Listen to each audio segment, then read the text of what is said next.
This is my home. I'm gonna fight for it. But I can't do it without you. Somebody wants to brawl. I need every man, woman, or whatever that is. Oke, selamat datang lagi di ulasan cerita kita. Jujur ya, saya excited banget buat bahas ini. Kita bakal bedah tuntas alur waktu dari film Masters of the Universe yang rilis tahun 2026. Dan buat bedah ceritanya, kita bakal pakai struktur klasik The Hero's Journey atau Perjalanan Sang Pahlawan yang pastinya udah nggak asing lagi buat kalian. Film garapan sutradara Travis Knight ini bakal bawa kita masuk ke petualangan epik Pangeran Adam. Jadi langsung aja kita mulai perjalanannya. Kisah epik ini tuh dimulai dari sebuah tragedi perpisahan. Bayangin aja, 15 tahun yang lalu, Pangeran Adam yang waktu itu masih umur 10 tahun, terpaksa kabur dari planet asalnya demi keselamatannya sendiri. Dia harus berpisah dari senjata magisnya, pedang kekuatan, dan pesawatnya jatuh terdampar di bumi. Terus, selama hampir 2 dekade penuh, dia terperangkap di planet kita. Dia hidup dalam pengasingan demi berlindung dari kekuatan gelap yang udah ngehancurin rumahnya. Di satu sisi, Pangeran Adam ini seaslinya adalah pewaris takdir kosmis dengan kekuatan luar biasa. Tapi pas di bumi, karakter yang dimainin sama Nicholas Galitzine ini ngejalanin hidup yang super normal. Alih-alih sibuk ngelawan monster galaksi, dia malah sibuk jadi pekerja biasa bareng rekan kerjanya, Suzy, yang diperanin sama Sasheer Zamata, dan punya teman sekamar mamanya Hussein yang dimainin Christian Funipola. Bayangin deh, seorang penyelamat alam semesta yang mungkin tiap akhir bulan masih pusing mikirin bayar uang sewa.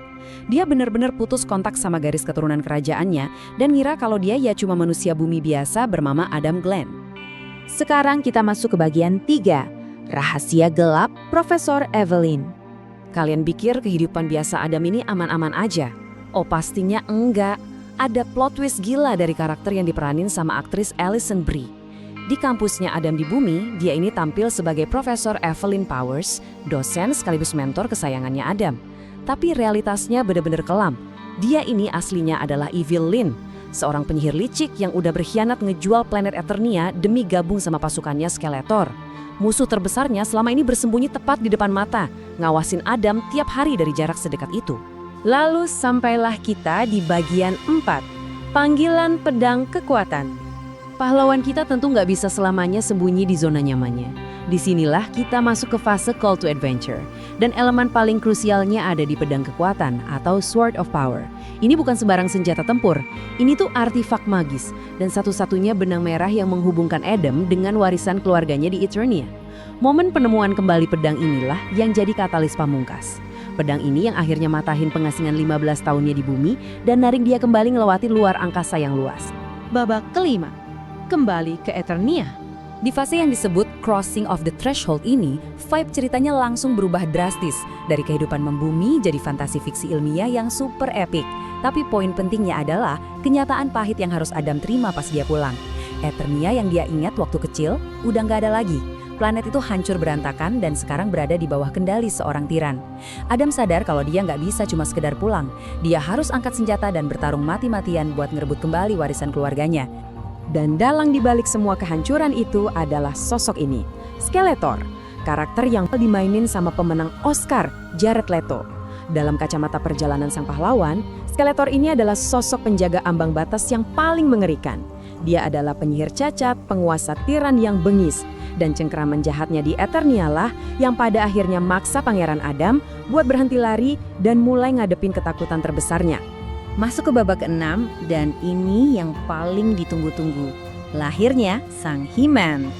Kita sampai di klimaks cerita, sebuah fase ujian terbesar, di mana sang pahlawan ninggalin identitas lamanya secara total. Dan pastinya dia nggak berjuang sendirian. Pas balik ke Eternia, formasi teman-teman Adam berubah. Dia menukar teman-teman manusianya di bumi dengan sekutu kosmis yang udah tangguh di medan perang. Ada Tila yang diperanin Camila Mendes yang jadi kapten penjaga sekaligus tangan kanannya Adam. Terus ada aktor karismatik Idris Elba yang memerankan Duncan alias Man at Arms.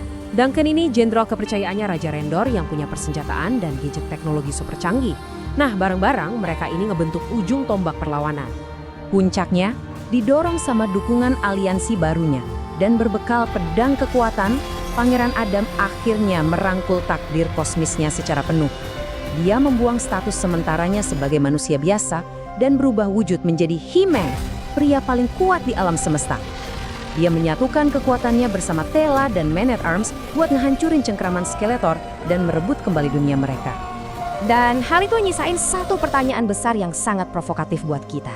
Coba bayangin, dengan beban trauma masa kecilnya dan transisi dadakan dari kehidupan damai di bumi ke realitas perang kosmis yang kejam, apa Adam bener-bener udah siap buat ngalahin Skeletor? Ya, mau nggak mau kita harus nahan rasa penasaran ini sampai rilis sinematiknya di bulan Juni 2026 nanti buat ngelihat gimana sang pahlawan nyelesain perjalanannya. Our world. I'm gonna fight for it.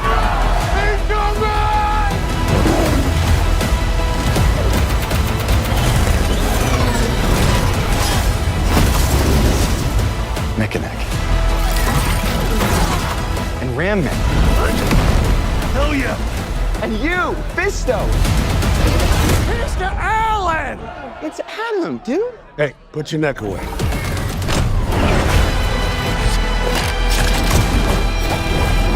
Let me show you what real power looks like. The time for talk is over.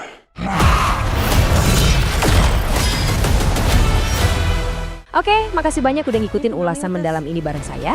Sampai ketemu di bedah materi seru berikutnya ya. It is quite heavy, so if you could just...